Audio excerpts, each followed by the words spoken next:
Boa tarde todo mundo. Será que estão passeando? Será que estão em casa? Boa tarde, meus amores. Queria tanto que a luz entrasse mais aqui para mostrar o dia lindo que tá para vocês. Brasília, esses últimos 2 dias está parecendo um verão, quente, com sol, muito bonito. Não era para estar assim, né? A gente é acostumado a essa época aqui em Brasília chover. E, pelo contrário, esses 2 dias têm sido muito, muito quente. Eu acho lindo quando o dia fica assim, né? Eu sou cearense, então a gente é acostumado com sol, com calor, com esse clima mais quente mesmo. Eu sofro mais na época de chuva, sofro mais na época que tá mais, né? Mais frio. Jefferson, um beijo, um abraço para Sergipe. Já estamos conversando também para ir para Sergipe, tá bom? Boa tarde, meus amores. Boa tarde, Carlos do Caminho da Luz. Boa tarde, Campina Grande, Paraíba. Que Deus nos abençoe, não é? Ó, Ingrid falou que em Natal um sol para cada um. A gente que é do Nordeste, a gente é acostumado, né? Com um sol para cada um. Então, aqui também tá quente, tá quente. Eu não vou te dizer que tá um solzão, mas tá quente. Brasília, essa data era para estar chovendo, era para estar um pouco diferente. Mas o clima tá assim, né? Eu acho que o passar dos anos, com tanta coisa que a gente faz com a natureza, vai ficando assim. Mas hoje tá um dia bonito, tá? Tá um dia bem bonito em Brasília. Muito bonito mesmo. Como é que vocês estão? Como é que passaram esse final de semana? Ontem foi a festa dos voluntários, ontem foi a nossa confraternização dos voluntários e foi muito legal, né? A gente comeu, a gente conversou, coisas que a gente não faz durante o ano porque a gente está sempre trabalhando, sempre muito ocupado, trabalhando. A gente entra na casa para trabalho, a gente fica lá dentro e trabalha. Então, ontem a gente, né? Fez a confraternização, comemos, conversamos, sorteamos presentes, né, brindes, foi muito bacana. E quero agradecer a cada voluntário por mais um ano de trabalho, né, por mais um ano de dedicação à Casa da Caridade. Somos 161 voluntários atualmente e a dedicação é assim enorme de cada um de nós ali dentro. Então, ontem foi maravilhoso, a gente se divertiu muito. A casa está belíssima, a casa está muito bonita, muito confortável, muito aconchegante, né?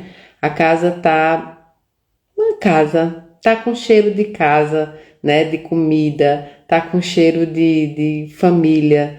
A casa realmente é a nossa casa. Então, foi muito bom ver ela daquele jeito, ver ela quase pronta para entrar. Certamente não estará pronta totalmente no dia da mudança, mas porque a gente já vai fazer a mudança. Mas com o tempo a gente vai colocando cada coisa no seu lugar, a gente vai arrumando os pormenores que ficarem, a gente vai colocando as outras coisas que não deu para colocar, não é? Então, a casa tá linda. Eu agradeci ontem a cada um de vocês por essa oportunidade também, né? Por essa oportunidade também. Então, como é que vocês estão? Me perguntaram. Aquelas árvores lá na frente são 7 copas, né? Que chamam. Mas ainda tá faltando colocar mais plantas. É que a pessoa que nos doou as plantas ainda não levou todas, né? Mas as 7 copas já estão lá. Tem outras plantinhas do lado do muro, onde vão ficar os tijolinhos, né? O Memorial da Esperança. E o nome daquela árvore é 7 copas, tá bom? Boa tarde, meu povo. Então, eu entrei hoje aqui porque eu aproveitei esse final de semana para descansar, né? A gente veio de um batidão enorme aí de novembro, de muitas viagens, né? De muitas palestras. E foi o primeiro final de semana, eu acho, que eu aproveitei para dar uma descansada, né? Então ontem eu descansei antes da festa. Hoje também dormi, li, né? Então eu tava lendo aqui, tava lendo meus livros. E resolvi entrar para falar com vocês, resolvi entrar para a gente conversar um pouquinho, porque eu sempre tenho muitas saudades, né, de vocês. Eu gosto muito, talvez até de forma ingênua, eu entro sempre aqui para fazer uma conversa, né? Eu nunca imagino que eu estou na internet, que ficará uma gravação. Eu nunca entro imaginando o que vou falar, nem planejando o que vou dizer. Então, às vezes, até de forma ingênua eu faço isso, mas eu gosto muito, me parece muito como uma conversa mesmo, o que é sempre entre a gente, né? E como é que vocês estão, que querem perguntar? Dia 9. Sim, ó, a gente já tem o estudo da doutrina, perguntaram lá na casa. A gente já tem o estudo da doutrina terças e quintas, são 2 turmas para a doutrina de adulto e jovens, né? Terças e quintas já tem adultos e jovens. A de criança a gente vai instaurar agora com a casa nova, tá? A evangelização infantil.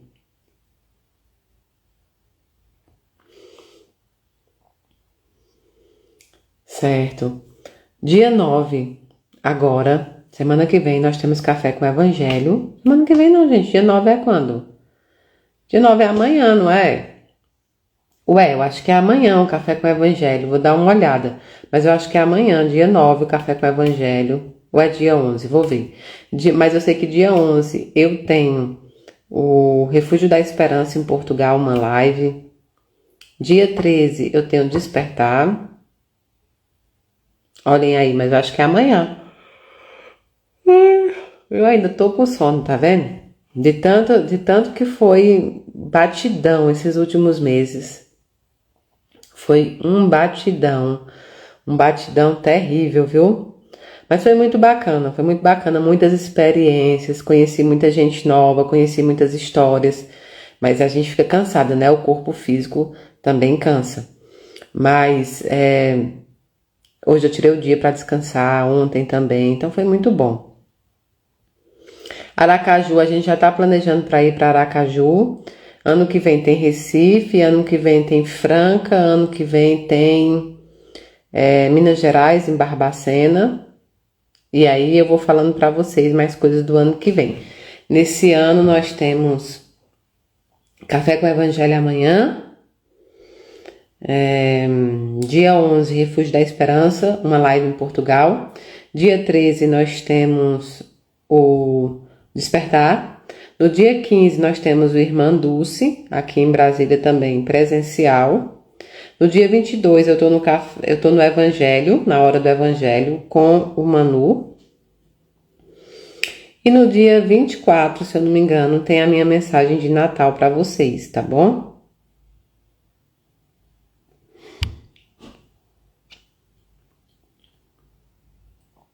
E Jati eu pretendo ir no próximo ano, né? Para visitar minha família também. E vocês sabem que eu não me importo de receber vocês na casa de manhã, como recebi, tá bom? Provavelmente não vai fazer nenhum evento lá, mas eu recebo todos vocês na casa da minha mãe, tá bom? Renata, é sempre um prazer voltar a Franca, viu? Franca é uma cidade maravilhosa para mim. Tupaciguara, ano que vem eu tenho Tupaciguara também em outubro, tá bom? Eu tenho o congresso de novo em Tupaciguara, tá? O Refúgio da Esperança é um centro em Portugal, tá bom? Eu acho que fica em Santarém, o Refúgio da Esperança. Estudos online. O que é que vai acontecer? Agora nas férias entra Flamarion com o que é o Espiritismo Online, entra Patrícia e entra Mayra também, com o curso enquanto a gente está de férias, tá bom? Próximo ano, nós vamos tentar fazer o estudo da doutrina espírita online. É porque na casa antiga não tinha como planejar isso tudo, né? A gente sempre trabalhou ali com um grau de dificuldade enorme, com internet, com muitas coisas. Mas na casa nova a gente vai planejar tudo direitinho, tá bom?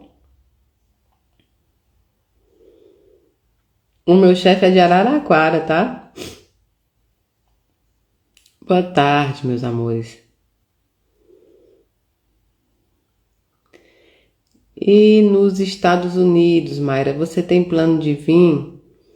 Olha, eu já não sou muito de viajar, né? Vocês sabem, não sou muito de viajar, eu nunca digo nunca, mas depende de muita coisa, depende dos afazeres aqui em Brasília, da Casa da Caridade Nova que eu tenho que cuidar.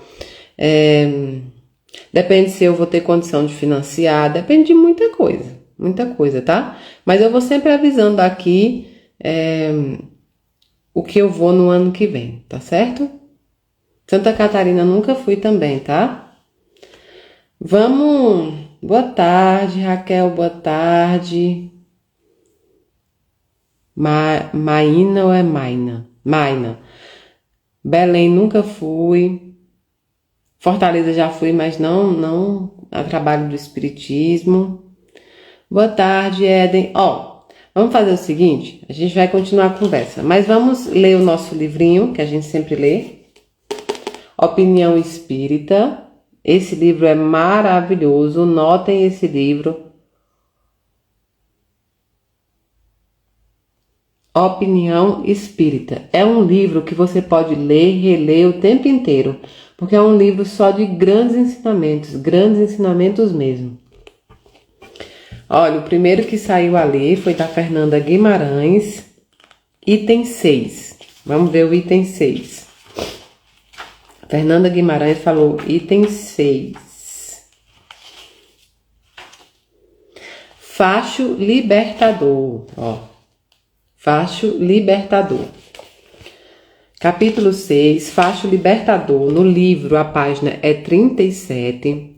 O Evangelho segundo o Espiritismo. Capítulo 6, item 4. Marlúcia, daqui a pouco repete a pergunta que eu te respondo, tá bom? Consolador prometido por Jesus, o Espiritismo alcança o homem por mensageiro divino, estendendo-lhe as chaves da própria libertação. Rompe os limites que lhe circunvalam ao planeta em forma de horizontes e descortina-lhe a visão do universo, povoado de mundos inumeráveis, rasgando a venda de ilusão que lhe empana a ideia da vida. Funde as grades da incompreensão, entre as quais se acredita cobaia, pensante em vale de lágrimas, e fala-lhe da justiça perfeita e da bondade incomensurável do Criador, que concede oportunidades iguais a todas as criaturas. Nos planos multiformes da criação, estipando a cegueira que lhe obscurece o entendimento e ensinando-lhe a reconhecer que deve a si mesmo o bem ou o mal, que lhe repontem da senda. Parte as grilhetas de sombra que lhes encerram a inteligência em falsos princípios de maldição e favor, impropriamente atribuídos à excelsa providência, e oferece-lhe o conhecimento da reencarnação do espírito em aperfeiçoamento gradativo na terra ou em outros mundos. Derrete as algemas da tristeza que lhes aprisionam o sentimento, na tenebrosa perspectiva de eterno adeus perante a morte, e clareia-lhe o raciocínio na consoladora luz da sobrevivência para além da estância física, solucionando em cada um de nós os problemas da evolução e do ser, da dor e do destino. O Espiritismo é facho libertador, desatando correntes de angústias, demolindo muralhas de separação, eliminando clausuras de pessimismo e abolindo cativeiros de ignorância. Se te encontras quanto nós entre aqueles que tanto recebem da nova revelação, perguntemos a nós mesmos o que lhe demos em serviço e apoio, cooperação e amor, porque sendo o Espiritismo crédito e prestígio de Cristo entregues às nossas consciências endividadas, é natural que a conta e o rendimento que se relacione com ele seja responsabilidade em nossas mãos. Esse livro, Opinião Espírita, do Chico, ele tem muitas questões de estudos, mas ele fala basicamente sobre realmente o espiritismo. Fala sobre médios, sobre a aplicação espírita, sobre a caridade, sobre Jesus e Kardec, fala sobre o mestre e o apóstolo. Então, é um livro que traz basicamente instruções para os espíritas, né? O nome já é Opinião Espírita, foi escrito por Francisco Cândido Xavier, nosso querido Chico Xavier e Valdo Vieira. É um livro muito bom, principalmente para quem é espírita, Mas não somente para quem é espírita. Você pode pegar muitos desses estudos, muitos desses itens e transformar para a sua religião. Porque basicamente o que toda doutrina e toda religião requer é que nos melhoremos, né, para enfrentar a nossa própria evolução. O que elas nos ensinam são sempre a mesma essência: a caridade, o perdão, o amor, né? Então, o amor ao próximo, principalmente, amar uns aos outros. Então, nesse caso, esse livro traz soluções, ele traz elucidamentos, ele traz explicações baseadas no espiritismo, mas que você em casa, que não é da doutrina, ou que está conhecendo agora, mas é de outra religião, de outra doutrina, você pode utilizar na que você está hoje. Quando ele vem falando que o facho libertador é o espiritismo, ele vem nos dizendo que quando você conhece dos ensinamentos da vida após a vida, porque não é vida após a morte, é vida após a vida. Quando você abre os olhos espirituais para enxergar a continuidade da vida, você começa a fazer a sua autorreforma. Você começa a fazer aquele burilamento que cabe a você fazer. Nesse caso, você pega nas suas mãos as rédeas dos atos que você pratica durante seu dia a dia ao longo desta encarnação. Você não deixa sobre o crivo, sobre o julgamento de uma entidade ou de uma deidade. Não é isso. Você passa a não colocar a culpa nos espíritos, você passa a não colocar a culpa em Deus, você passa a não colocar a culpa nos outros. Mas você traz para si, né? Você traz para si apenas aquilo que realmente lhe pertence, que é o comando da sua vida, que é o comando daquilo que você está buscando. Se eu estou buscando a evolução, não é porque eu dependa, né, do outro, não é porque eu dependa dos atos do meu irmão, eu dependo dos meus atos. A minha evolução é única. Por isso que muitas vezes as pessoas falam assim, né? Olha, os irmãos evangélicos dizem a salvação é única. É nesse sentido, é no sentido de que cada um de nós é responsável pelo seu ato. O seu ato de produzir coisas boas, o seu ato de frutificar coisas boas, o seu ato de fazer a reforma de você mesmo. É o orar e vigiar. Só que não a vida do outro, a sua vida. É o seu ato de entender que as religiões, que as doutrinas, elas são confortáveis para o nosso caminho dentro da evolução. Mas não são elas que definem, né? Não são elas que definem realmente quem você vai se tornar. Quem define quem você vai se tornar, quem define a sua evolução, é você mesmo, é o seu caminhar. Então o Espiritismo vem como um facho libertador para tirar de nós aqueles dogmas que nós criamos ao longo da vida ou que trazemos muitas vezes dos nossos parentes, dos nossos familiares, das nossas criações. É quando, de verdade, né, a gente começa a entender que os nossos atos é que são os programadores daquilo que a gente precisa, daquilo que a gente precisa agir e continuar. Então o Espiritismo vem libertar. Agora tem pessoas que não são libertadas em religião nenhuma. Então tem pessoas ainda tão presas na sua ignorância, pessoas ainda tão mesquinhas, tão pequenininhas, que precisam atacar a religião do outro, a crença do outro, para se sentirem maiores ou melhores. Tem pessoas que ainda nem se encontraram. Há pessoas que ainda nem gostam de si mesmo. Como é que pode gostar do irmão?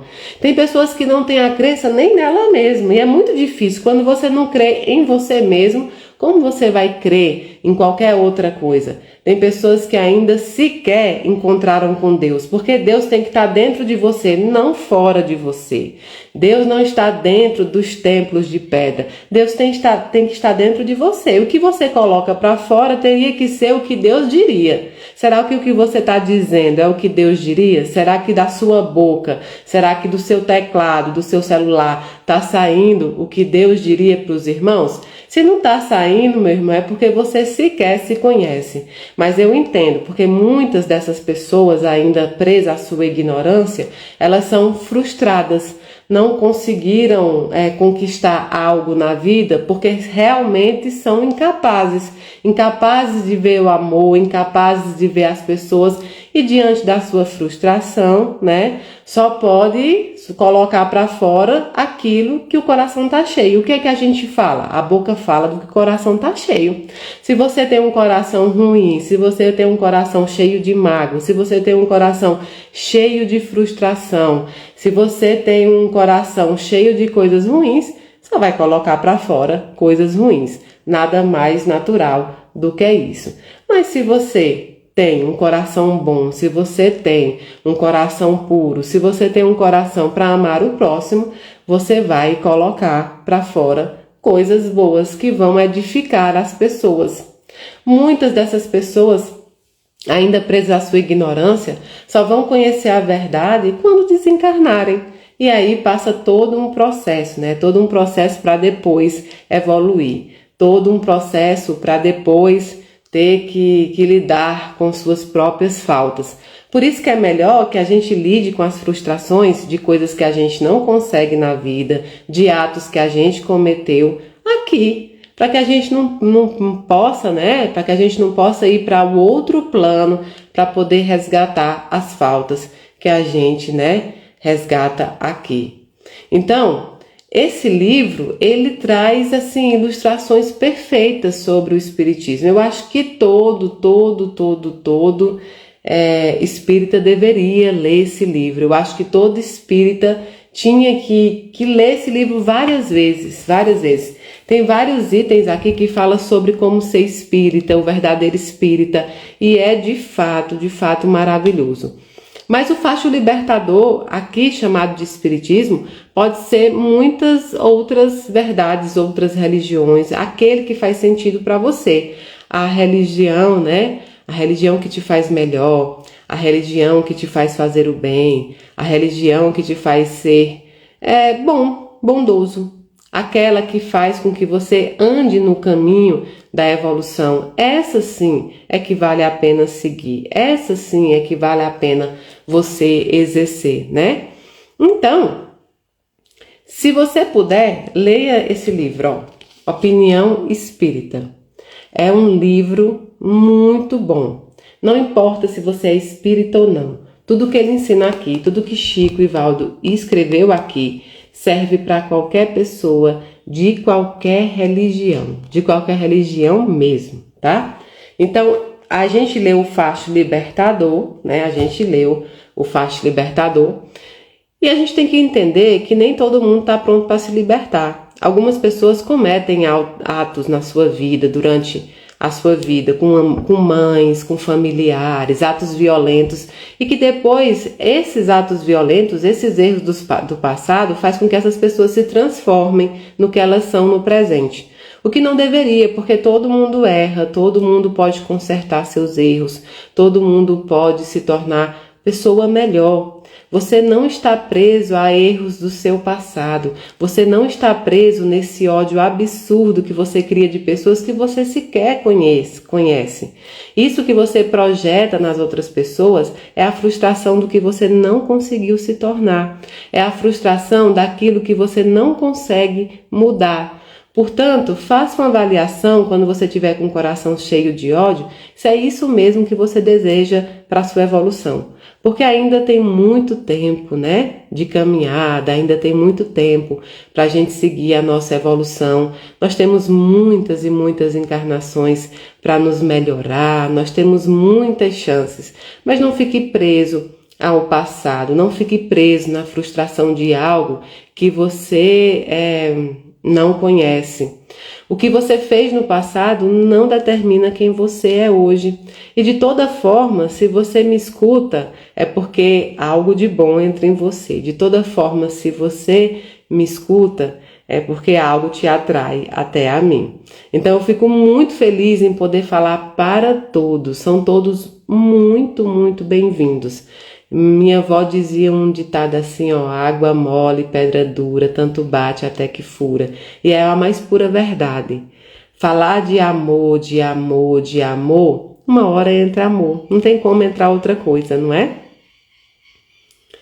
Deixa eu ver. hoje eu aprendi a me amar. Sabia? Você tem uma parcela gigante nisso. Que coisa maravilhosa, Camila. Porque se amar é um ato divino, né? Se amar, reconhecer a nossa importância diante de criaturas que fomos feitas por um Deus perfeito, por um Criador perfeito, é uma prova de gratidão a Deus. Nos amar é uma prova de gratidão a Deus. Você está cuidando daquilo que Deus te presenteou, você está cuidando daquilo que Deus te entregou, um tesouro principal, o tesouro perfeito que é, né? O seu templo, que é o seu corpo. Se amar é entender que os seus erros não definem você. Se amar é entender que durante a sua caminhada você pode ter alguns percalços, mas não é esses percalços, esses obstáculos que vão definir quem você é ou quem você vai se tornar.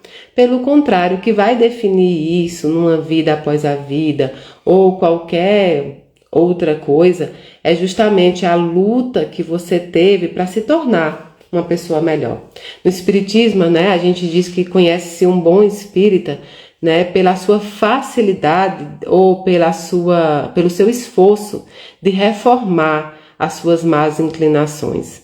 Quando você se percebe um ser humano errante, quando você se percebe um ser humano que tem dificuldades, que tem imperfeições, que tem, né, obstáculos a ser conduzidos, mas que você sabe que você tem a capacidade de mudar, que você tem a capacidade de lutar por essa mudança, você consegue compreender o sentido dessa criação, você consegue compreender o sentido da vida mesmo aqui. Então, se amar é um processo muito bonito de gratidão a Deus, gratidão pelo presente que é o seu corpo, o seu templo, gratidão por quem você é ou por quem você está se tornando. Nós somos aprendizes, né, alunos nessa escola da vida. E aí a gente vai pontuando cada vez mais até chegar onde a gente deveria chegar. Deixa eu ver.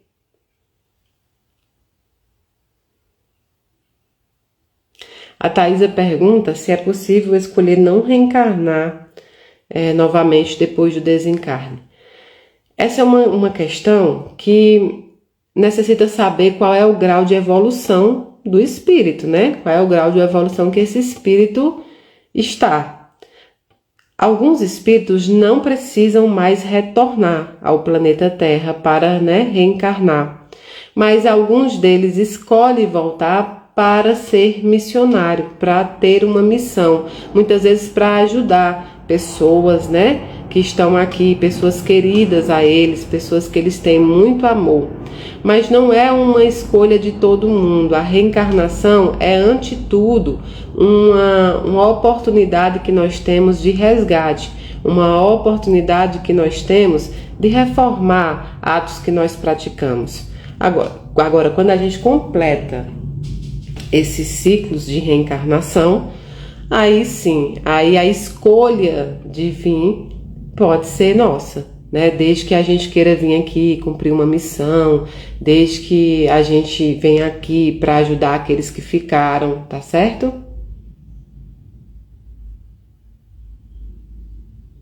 Quando uma filha tem uma certa dificuldade de lidar com o pai e vice-versa, pode ser algo de vidas passadas? A mãe pergunta. Sim, pode ser sim.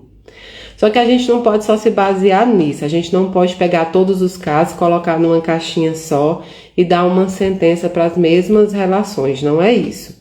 Alguns casos pode ser sim problemas, né, confusões que tiveram em vidas passadas e deixaram de resolver e aí vieram numa vida para resolver. Mas é necessário que a gente pare também de colocar, né, a gente pare também de colocar todas as nossas responsabilidades ou as nossas culpas em vidas passadas.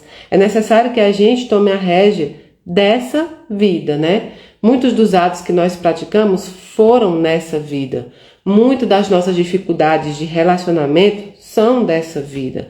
Muito mais do que a gente não quer ceder, do que a gente não quer melhorar, do que a gente não quer enfrentar, né? Enfrentar. Às vezes a gente não tem medo, não é de enfrentar as dificuldades, nem enfrentar outras pessoas. O nosso maior medo, muitas vezes, é de enfrentar a nós mesmos, quem nós somos, como nós agimos. Então, assim, a gente tem que começar a entender que sim, pode ser de vidas passadas, mas é necessário que a gente faça uma avaliação, é necessário que a gente faça assim um apanhado do que é que nós estamos fazendo aqui, do que é que nós estamos plantando aqui, do que é que nós estamos produzindo, os frutos que nós estamos dando nessa vida. Eu tenho muito medo dos espíritas que pensam só na vida passada, que tudo está explicado na vida passada e que nada é dessa vida e que nada é responsabilidade desse ato e que nada, entende? A gente precisa também viver esta vida, a gente precisa viver esta vida material que nós temos. Agora, se é de uma vida passada, as pessoas irão retornarem juntas no mesmo ciclo até que elas possam se resolver. Até que elas possam se resolver as suas faltas, resolver as suas dificuldades. Por isso que não é bom a gente deixar dívida com ninguém, né? Porque certamente você não quer voltar mais com aquela outra pessoa, né? Você quer... Eu até já vi um meme que fala assim, ó... eu vou te perdoar não porque você mereça, mas eu vou te perdoar porque eu não quero voltar em outras encarnações com você. É uma piada, mas tem sentido, né? A gente precisa se resolver para a gente não ter que voltar sempre com aquelas mesmas pessoas, né? Sempre pelos mesmos motivos. Doutora Ana, um beijo, querida.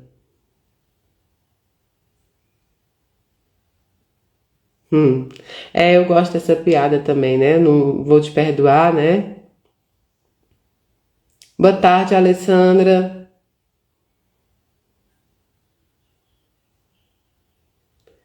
Sonhos, né? A gente sempre fala um pouquinho, sempre sobre os sonhos. O sonho para mim é uma oportunidade que a divindade nos dá de nos reencontrar com os nossos entes queridos, né? Muitas vezes a gente não consegue ir até médios, a gente às vezes não acredita em mediunidade, ou às vezes não quer ir, não quer procurar esse tipo, né, de trabalhos, esse tipo assim, ou espiritismo, enfim, o que for. Então, Deus, na sua bondade, faz o quê? Permite que a gente, por outros instrumentos, possamos ter encontros com aquele que nós tanto amamos. Já teve aquele sonho que seu filho te beija ou seu pai te beija e parece ser tão real que você escuta o barulho do beijo, que você sente, né, o sentimento ali no beijo. Então, os sonhos, para mim, são sempre oportunidades que Deus nos dá de reencontrarmos, de matarmos um pouco da saudade, de nos dar fôlego para continuar, né, de nos dar fôlego para andar junto com aqueles que nós amamos, mesmo eles estando em outro plano. Tem que ter um certo cuidado apenas nos sonhos que são frutos da dor. Quando você está muito dolorida, quando você tem muita dor, os sonhos não refletem um encontro, os sonhos refletem aquela dor. Então é normal que algumas mães digam, eu sonhei com ele pedindo água, ou pedindo comida, ou pedindo outras coisas, e muitas vezes não é, muitas vezes é só fruto da sua dor. Algumas pessoas dizem que não conseguem sonhar, né, com aqueles que tanto amam, com aqueles que partiram para o plano superior. Acontece que muitas vezes nessa ansiedade de se sonhar, nós temos um cérebro, nós temos uma situação cerebral inteira que movimenta para os sonhos, né? O subconsciente, o consciente. Então, nessa ansiedade que você tem de sonhar, nessa ansiedade que você está por esse reencontro muitas vezes, isso prejudica o andar natural da espiritualidade. Eu podia dizer para vocês que um conselho é tentar, de todas as formas, tornar isso natural, no momento que eles desejarem, no momento que for autorizado. Não tornar isso uma pressão para você mesmo, né? Não tornar isso uma pressão para que você fique todo dia pensando por que outras pessoas sonham ou eu não. Torne isso algo que naturalmente vai acontecer no momento certo. Deixa eu ver.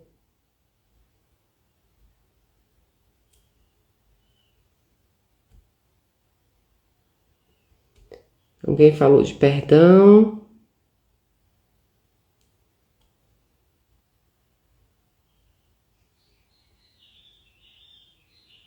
Alguém falou que trabalha sonhando também, né? Trabalha dormindo, a espiritualidade.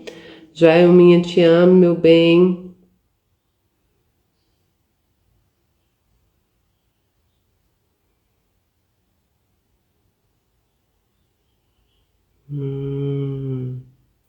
Alguém falou sobre perdão. É necessário, sabe? O perdão é um grande remédio, mas é um remédio para nós mesmos, né? Ó, como lidar com a raiva, o Aldirene perguntou. A raiva, o ódio, a frustração, né? Tudo isso faz parte, todos esses sentimentos fazem parte do ser humano. Não é só o amor, o carinho, os sentimentos que nós consideramos bons que fazem parte da nossa vida, mas também todos a outra leva de sentimentos e eles são importantes. É importante, o medo é importante, a raiva é importante, o ódio é importante. Todos esses sentimentos que nós consideramos ruins são importantes. Para quê? Para que a gente faça o nosso autoconhecimento, para que a gente possa se conhecer na plenitude, para que a gente possa também olhar onde há as lacunas, olhar onde está falhado e a gente possa preencher. Quando você só conhece um lado seu, quando você só conhece esse lado que você acha que é bom, você desconhece o lado que não é bom. E também se você desconhece, como você pode lutar? Como você pode lutar para melhorar algo que você não conhece? Como você pode lutar para reformar algo que você não acredita que tenha ali de dificuldade? Então, esses sentimentos são bons também. Todo sentimento é bom e todo sentimento é válido. Todo sentimento é válido. O que você precisa entender é que os sentimentos, eles têm o tamanho que nós deixamos eles ter. Eles têm o tamanho que a gente faz eles terem.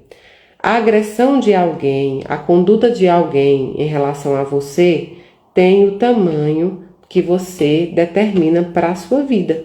Se você colocar ele pequenininho, ele vai ser pequenininho. Se você colocar ele grande, ele vai passar de você. Então, quando alguém lhe machucar, quando alguém lhe perturbar, quando você estiver sofrendo alguma injustiça, torne isso pequeno. Coisas pequenas têm que ser pequenas e coisas grandes têm que ser grandes. As coisas grandes que a gente deve sempre nos importar é com nossa família, com o nosso trabalho que a gente lutou tanto, são com os nossos objetivos, com o nosso espírito, né? Nessa caminhada que a gente faz. Algumas coisas têm valor e outras têm preço. Tudo que tem preço é pequeno e tudo que tem valor é grande. O perdão tem valor, ele não tem preço. O perdão tem valor. E o valor do perdão é muito maior para você do que para outra pessoa que você tem que liberar o perdão. Às vezes a outra pessoa não merece o seu perdão, não quer o seu perdão, não acha que fez nada contra você. Mas você precisa perdoar. Não para que aquela pessoa consiga algo ou para que aquela pessoa fique em paz, mas para que você fique em paz. A sua paz é muito cara para estar presa na vida de outra pessoa. A sua paz é muito cara para você deixar na mão de alguém que a ela não pertence. É como se você tivesse um tesouro muito valioso, é como se você tivesse um brinco, né? Vou fazer aqui uma comparação a um bem material. É como se você tivesse um brinco cravejado de diamantes de rubi. E aí, você, em vez de colocar na sua orelha, fala assim, ó, pega uma criança de 4, 2, 3 anos e fala assim, segura aqui pra mim, enquanto eu vou trocar de roupa, tomar um banho, e aí, né, e aí depois eu pego esse brinco com você. A criança de 4 anos não vai entender nem o que está acontecendo. Logo, logo ela vai soltar esse brinco em algum lugar. Logo, logo ela vai perder esse brinco. E aí, quando você voltar para procurar o brinco, você vai dizer: meu Deus, cadê o brinco? O brinco que era tão caro, tão precioso. A criança nem entendeu o valor que tinha aquele brinco e você simplesmente perdeu aquela joia. Então, entregar a sua paz a alguém é como entregar o brinco para a criança. Essa pessoa ainda não evoluiu o suficiente para que a ela pertencesse a sua paz. Esta pessoa ainda encontra-se numa jornada que não é igual à sua ou aparentemente maior do que a sua. Essa pessoa ainda está caminhando. Algumas dessas pessoas que nos machucam, elas nem querem nos machucar. Elas estão feridas pela luta diária, pela lida da vida, pelas frustrações profissionais, pelas frustrações de família, pelas frustrações de caráter que elas tenham, muitas vezes pelos usos das paixões terrenas, uso de droga, de bebida, de tanta coisa que a gente não conhece a vida das pessoas. Então elas não estão nem aí com essa paz que é um tesouro precioso, e você vai entregar sua paz para uma criança de 4 anos. Veja a pessoa que te machucou, a pessoa que te violentou, como alguém incapaz de saber o que é valor e o que é preço. Você não entrega um bem valioso a alguém que não sabe o que é valor. Você não entrega algo que é pertencente a você, algo que foi dado a você de presente para outra pessoa. Presente não se dá. Você recebe um presente, você cuida do presente, você usa o presente, você continua com o presente. Você não vai dar um brinco de brilhante para uma criança de 4 anos. Então, para que você tenha realmente determinado o fator do perdão, entenda aquela pessoa como alguém doente. Entenda aquela pessoa como alguém espiritualmente doente, psiquiatricamente doente, porque na verdade são. Na verdade são. Tem pessoas que você olha, tem pessoas que você observa o jeito, a fala, tem pessoas que você observa o dia a dia e você é de fácil identificação que há problemas ali espirituais, psiquiátricos, psicológicos. Então você não pode pegar a sua paz e entregar para alguém que sequer tem discernimento de cuidar da própria paz. Porque se tivesse discernimento de cuidar da própria paz, não ia promover guerra, ia promover paz. Não é? Então, nunca, de forma alguma, entregue sua paz para alguém que não sabe o que é valor, que só sabe o que é preço. Porque se você entrega essa paz para essa outra pessoa, a culpa realmente não é dela, é sua. E perdoar é não entregar para aquela outra pessoa. Perdoar é ser você o detentor da sua paz. E é fácil, Mayra? Claro que não, porque a gente acabou de falar que nós, seres humanos, nós temos uma leva de sentimentos. Então, nisso inclui vingança, raiva, ódio, inclui tudo isso. E a gente precisa trabalhar isso. Eu estou dizendo que vocês se permitam violentar de forma nenhuma. Dependendo do que a pessoa te faz, dependendo do que a pessoa provoca na sua vida, provoca em você, o perdão não significa ser tapete, o perdão significa, olhe, não guardo nada dentro de mim em relação a você, mas procurarei os meios corretos de sanar esse conflito, seja na justiça dos homens, seja com processo, seja na delegacia, seja onde você achar que deve ser resolvido. Até dentro desses processos de resolução, é necessário que você mantenha a sua paz. Aquele que tem a paz e que tem a verdade consegue caminhar de forma absolutamente pacífica, de forma absolutamente amorosa, mesmo dentro das contendas. Porque no mundo que a gente vive hoje é difícil você fugir das contendas, mas a pessoa mais inteligente, a pessoa mais espiritualmente avançada, ela vai agir com passividade, ela vai agir com paz. Quem está com a verdade não precisa andar com a batuta da violência, não precisa escarnecer de ninguém, não precisa ridicularizar ninguém, não precisa partir para a violência física, não precisa usar de internet ou não precisa usar de palavras para tentar atingir, basta que ela saiba da sua paz. e a justiça de Deus é feita. Quando a justiça de Deus é feita, a dos homens também será feita. Então, eu não estou dizendo que vocês não devam procurar os direitos quando você está sendo violentada. Não é isso. Pelo contrário, eu sou a primeira a dizer, procurem. Porque esses mecanismos estão aqui justamente para evitar muitas coisas ruins. Esses mecanismos estão aqui para evitar muitas mortes, muitas depressões, né? Muitas coisas. Mas ande você com a sua paz. O que o outro é, o que o outro faz, não pertence porque você não tem controle. Os estoicos já falavam, controle apenas aquilo que faz parte de você. Eu só posso controlar aquilo que faz parte de mim. O que faz parte do outro é um controle próprio dele. E é ele que tem que controlar. Ou ele controla, ou ele assume as consequências do seu descontrole. Mas a você não entregue a sua paz. Quando alguém te ferir, te machucar, né? Como alguém está falando aí, ó, abuso psicológico. Quando alguém fizer isso com você, entenda, você não é aquilo que essa outra pessoa está dizendo. Aquela versão que ele criou de você é a versão que seria ele. Quase sempre as críticas são confissões. Quase sempre as críticas são projeções, espelho do outro. Aquilo que o outro é, ele projeta em você. E na incapacidade que ele tem de sanar as suas próprias dificuldades, ele vai jogar para você. Tem pessoas que elas precisam diminuir as outras. Tem pessoas que elas precisam maltratar outras para se sentirem um pouquinho melhores. Porque dentro da sua insignificância espiritual, e quando eu falo insignificância espiritual, são pessoas que não produzem frutos para o bem.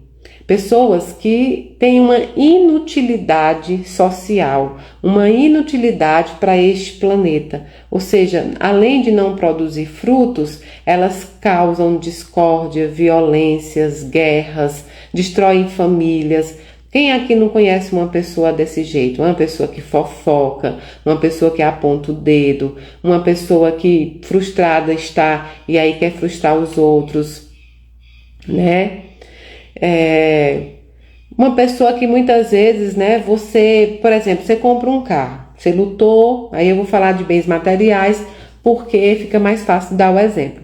Mas aí você queria tanto um carro, você trabalhou, né, você fez tudo de forma legal, de forma honesta, comprou um carro. Aí você vai toda feliz falar para algumas pessoas, e principalmente pessoas que estão ali na sua seara, ali no seu convívio, e a pessoa diz, esse carro é muito bom, mas carro tal, ou mais o meu carro, já viram isso?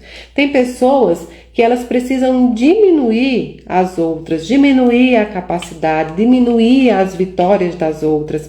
Algumas pessoas agem com extrema inveja. Você se torna algo que essa pessoa gostaria de se tornar, e para ela fica o quê? Para ela fica insuportável ver a sua felicidade. Porque as pessoas boas, elas não são aquelas que estão com você no momento que você precisa, no momento de dificuldade.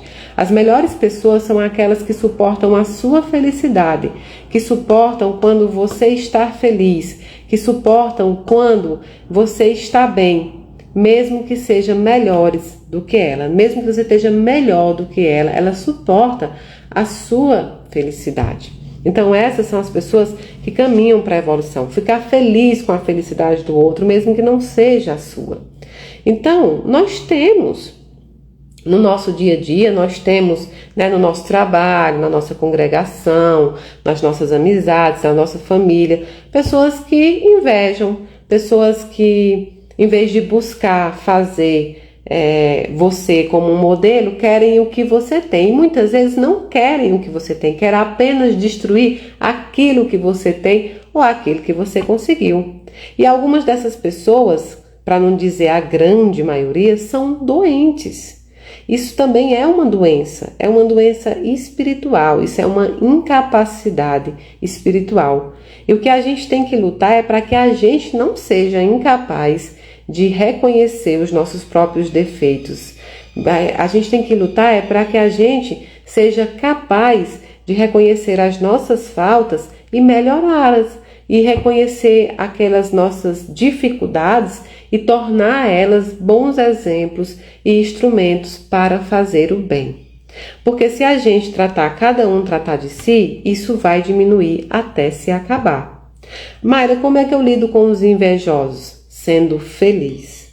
A melhor vingança, porque assim, vou falar a palavra vingança que eu nem gosto, mas a melhor demonstração, o melhor ato que você pode praticar com essas pessoas não é xingar, não é bater, não é entrar em contenda. Olha, na realidade, o Karnal dizia muito assim, né, nas palestras, não bata tambor para doido. Como é que você pode estar se trocando com alguém que não tem discernimento nem de tratar a própria vida? Como é que você pode bater tambor para alguém, dançar, que não sabe sequer lidar com suas frustrações? Aí o errado é você, não é essa outra pessoa. O escorpião faz o papel dele de picar e você tem que fazer o seu de amar. Então, essa correção é justamente isso. Mayra, eu tenho uma irmã invejosa, eu tenho uma amiga, eu tenho alguém que trabalha invejoso. Como é que eu lido com isso? Sendo feliz. Continue caminhando certo, continue caminhando correto, que sejam necessários que essas outras pessoas criem mentiras sobre você para tentar te atacar, porque elas não acham nada contra você. Então, sendo assim, para lidar com inveja é sendo feliz. Para lidar com inveja é sendo quem você é. Procure se melhorar, procure fazer o bem, procure sua felicidade de uma forma que você não precisa agredir ninguém, diminuir ninguém. É muito melhor ser o ofendido do que ser o ofensor. Chico Xavier já dizia isso. Porque eu jamais conseguiria me perdoar sabendo que eu destruí alguém, sabendo que eu destruí uma família, sabendo que eu destruí o sonho de alguém ou que eu tirei a esperança de alguém. Mas quando eu sou a ofendida, eu tenho todos os instrumentos para que eu possa tirar aquilo do meu coração. Pode demorar, é verdade. Requer muitas vezes exercício, é verdade. Algumas mágoas demoram, é verdade. Mas no final, você tem a sua conta limpa. No final, você tem sua folha em branco. As pessoas que fazem anotação nas suas folhas é que tem que lidar com isso, não você. Porque você jamais vai parar essa roda da inveja, a não ser que cada um trate de si. Então é bom que a gente saiba trabalhar com esse problema, que é um problema atual, é um problema humano, da natureza humana. Só que a gente precisa o quê? Conduzir para que a gente não seja a invejosa. Já se pegou uma vez pensando assim? Porque às vezes a gente tem, né? Às vezes a gente passa pela nossa cabeça alguma coisa. Na hora que esse pensamento vier, não. Eu não posso ser isso. Eu posso até admirar o que a outra pessoa é. Eu admiro várias pessoas. E logicamente eu queria me tornar como várias pessoas. Bondosa como várias pessoas. Eu queria me tornar caridosa como várias pessoas foram e são. Mas isso é admiração. Então o que eu vou fazer? Trabalhar para chegar a este nível. Não é que eu quero ser a pessoa, eu quero ter o que ela tem, eu vou destruir o que ela produziu. Eu vou produzir. Então, não se preocupe com a inveja do outro, com a raiva do outro, com a agressão do outro, com a mentira do outro, com a perseguição do outro, com a violência do outro, com a doença psicológica, psiquiátrica do outro. Não se preocupe com a doença espiritual do outro, se preocupe sempre com a sua, com você, para que você não se torne aquilo que o outro é. Aquilo que o outro é. Você já sabe, pelas pessoas que te fizeram mal, aquilo que você não quer se tornar. As pessoas que me fazem mal, as pessoas que me fizeram mal, que continuam tentando me fazer mal, só me ensinam uma única coisa: o que eu não quero ser, como eu não quero me tornar, o que eu não vou fazer, o que eu devo fazer para melhorar. Sempre isso. Só isso mesmo. Não se preocupe com a maldade do outro. Quem não pode ser mal é você. Quem não pode ser invejoso é você. O resto pode ser o que quiser. Isso é uma prestação de contas que cada um vai fazer com Deus. Só isso. Então não se preocupe com os sentimentos ruins dos outros. Se preocupe com aquilo que você cria em você. Só isso. Só você pode se prejudicar. Só você pode deixar de dormir, botar a cabeça no seu travesseiro e dormir tranquilamente. Só um ato seu. O ato dos outros não. Vocês já assistiram o filme que tem agora no Netflix? Acho que lançou há poucos dias, A História de Maria. Quem já assistiu? Eu assisti ontem A História de Maria. E é bem diferente, claro, que não é bem o que está na Bíblia. Eu não sei dizer nem para vocês se é um livro apócrifo que eles fizeram ali, aquele filme. Mas é um filme belíssimo, que mostra a história de Maria, que mostra quando o anjo Gabriel aparece para Ana e para Joaquim, os pais dela, e depois para ela no templo, ela quando conhece José. Muito bacana, não vou dar spoiler, assistam para vocês verem. Mas aí quando ela é engravida, ela enfrenta a perseguição, ela enfrenta a injúria, ela enfrenta as críticas das pessoas que não conheciam o que aconteceu com ela. Porque imagina uma pessoa que era noiva, uma mulher que era noiva naquela época, aparecer grávida, né? Ou seja, se ela ainda não tinha se deitado com um noivo, com um marido, aparecer grávida, aquilo ali dava até pena de morte naquela época. Então, ela mostra ela sendo perseguida, as pessoas querendo apedrejar, mostra tudo aquilo que ela passou para poder exercer aquela missão dela. Então hoje, quando você estiver sendo perseguida, faça como Maria. Maria disse para o pai dela, para Joaquim, eu não me importo com o que aquelas pessoas estão falando lá fora. Eu me importo com o que eu sei que eu sou. Eu me importo com a missão que me foi dada para cumprir. Eu me importo com isso e eu me importo com vocês. Então, só vale a pena a gente se importar o que as outras pessoas acham de nós se realmente elas tiverem razão. Se não tem razão, não se importa, tudo passa. Perseguição, violência, raiva, ódio, tudo isso passa. Porque no final esses sentimentos são frutos de pessoas pequenas, são frutos de espíritos doentes, são frutos de mentes e cabeças doentes. E o que é grande sempre será grande, e o que é pequeno sempre será pequeno. Então, vamos nos preocupar sempre conosco, com os nossos atos, com o nosso caminhar, com a nossa vida, fazendo o bem, produzindo bons frutos, e o comportamento do outro não nos pertence, tá bom? Um beijão bem grandão no coração de vocês. Eu amo todos vocês. A psicografia será na nova casa, no ano que vem, tá bom? E vai ter despertar, vai ter café com o evangelho, vai ter a hora do evangelho, tudo comigo agora em dezembro. E a gente vai se vendo e conversando por aqui. Eu amo todos vocês, do dedinho do pé ao fio do cabelo. Um beijão e boa semana, né?